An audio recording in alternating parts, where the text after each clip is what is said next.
अस्सलाम वालेकुम दोस्तों, उम्मीद करता हूँ सब लोग खैरियत से होंगे। मैं काफ़ी टाइम से अपने चैनल पर कोई नई वीडियो नहीं डाल सका, काम में मसरूफियात की वजह से।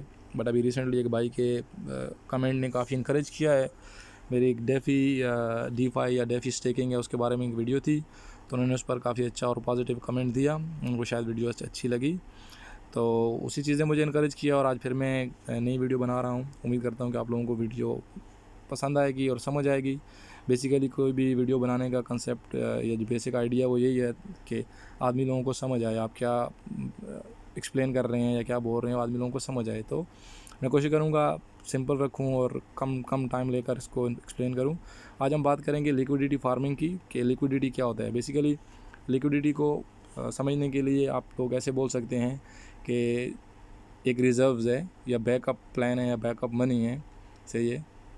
क्योंकि आप जो भी डिसेंट्रलाइज या सेंट्रलाइज एक्सचेंजेस हैं या लैंडिंग प्रोटोकॉल्स हैं या कोई भी ट्रेडिंग प्लेटफॉर्म्स हैं, उन पर एक टाइम में हज़ारों लाखों मिलियन के हिसाब से ट्रेड्स जो हैं वो एग्जीक्यूट हो रहे होते हैं और सेकंड से जो प्राइस है वो फ्लक्चुएट होती रहती है, ऊपर नीचे जा रही होती है। तो कोई बंदा अगर मार्केट प्राइस पर जो ट्रेड करता है तो वो 100% वो उसी प्राइस पर उसका ट्रेड एग्जीक्यूट नहीं होता, उसमें माइनर डिफरेंस आता है जिसको स्प्रेड्स बोलते हैं। तो ये माइनर डिफरेंस आता है या उसकी प्राइस से ऊपर नीचे होता है, इसमें डिफरेंस आएगा। और वो डिफरेंस को कवर करने के लिए किसी भी प्लेटफॉर्म के पास इतने ज़्यादा एसेट्स होने चाहिए, इतने ज़्यादा उनके पास रिजर्व्स होने चाहिए कि वो लोग ये सक्सेसफुल एग्जीक्यूशन ऑफ ट्रेड कर सकें।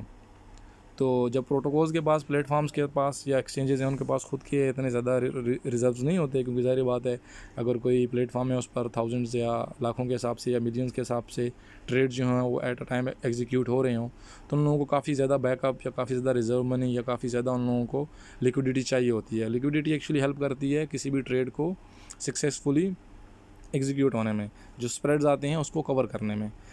तो ये वही रिज़र्व्स है, ये वही बैकअप मनी है जो हम लोग किसी भी प्लेटफॉर्म को प्रोवाइड करते हैं और उसके बदले हम लोगों को वो रिवार्ड देते हैं। रिवार्ड कैसे देते हैं, क्योंकि कभी भी कोई भी प्लेटफॉर्म है of course free of cost कोई भी नहीं है। इवन दो जो क्लेम कर रहे हैं कि फ्री हैं वो भी फ्री नहीं है, वो भी स्प्रेड रखते हैं। ये वाले जो स्प्रेड डिफरेंस आता है वो उनके पास होता है, वो रखते हैं।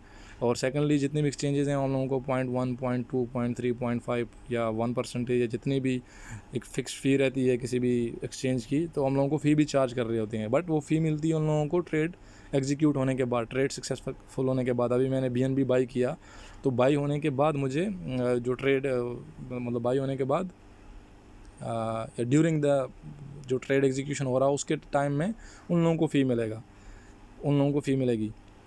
तो उसी फ़ी से, उसी जो स्प्रेड ट्रेड एग्जीक्यूशन से मिल रही होती हैं, उसी से फिर हम लोगों को ये लोग रिवार्ड देते होते हैं। But for the time being in लोगों को काफ़ी ज़्यादा रिजर्व चाहिए होते हैं, काफ़ी ज़्यादा लिक्विडिटी चाहिए होती है उनके पूल में या उनके जो प्लेटफॉर्म में। तो इसीलिए वो लोग इस तरह का एक पूल या DApp डेवलप करेंगे और फिर इसको इंट्रोड्यूस कर देंगे उनके अपने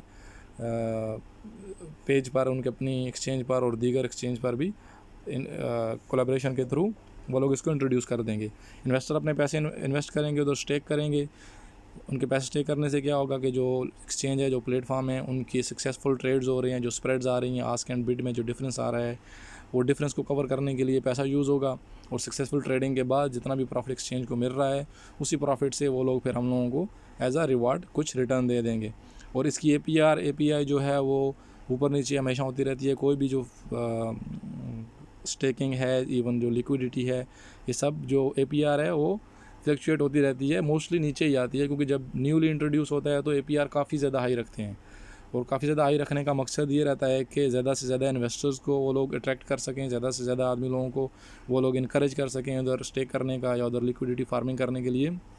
और सेकेंडली जो उसकी वैल्यू ज़्यादा होती जाती है, जो पैसे आदमी लोग ज़्यादा स्टेक करते होते हैं, लाख फंड्स जो हैं वो ज़्यादा से ज़्यादा हो रहे होते हैं, तो फिर APR ऑटोमेटिकली गिरना शुरू हो जाती है, गिरती है। वो लोग उसको उतना मेंटेन नहीं रख सकते भी। अगर वो लोग उसको उतना ही मेंटेन रखेंगे तो काफ़ी ज़्यादा उन लोगों को लॉस होगा। तो इसीलिए वो लोग, बहुत से प्रोजेक्ट्स हैं स्टार्टिंग में 120, 130, इवन 80% उनकी API होती है, लेकिन अगर आप 10 दिन बाद चेक करें, 15 दिन बाद चेक करें, तो वो गिर कर 30, 32, 25, समटाइम बिलो 20 भी आ चुकी होती है। तो ये सारी चीज़ों को मैं नेक्स्ट वीडियो में एक्सप्लेन करूँगा। ये वीडियो में से इतना ही, ओनली लिक्विडिटी को एक्सप्लेन करना था कि लिक्विडिटी बेसिकली क्या है। तो आप यही समझ लें कि लिक्विडिटी जो है एक रिज़र्व मनी है या बैकअप प्लान है या ट्रेडिंग के लिए जो स्प्रेड्स आती हैं उसको कवर करने के लिए, जो डिफरेंस आ रहा है उसको कवर करने के लिए जो पैसा है, जो मनी है, उसको लिक्विडिटी बोलेंगे। थैंक यू सो मच, मिलते हैं नेक्स्ट वीडियो में। एंड प्लीज़ एक रिक्वेस्ट, अगर जिन लोगों को मैं देख रहा था काफ़ी ज़्यादा लोग जो हैं चैनल देख रहे हैं बट चैनल को सब्सक्राइब नहीं किया हुआ, तो प्लीज़ सब्सक्राइब कर दें या एटलीस्ट कमेंट लाइक कुछ कर दें, जिससे मुझे ऐसे ही इनकरेजमेंट मिलती रहे, मोटिवेशन मिलती रहे। थैंक यू सो मच, मिलते हैं नेक्स्ट वीडियो में।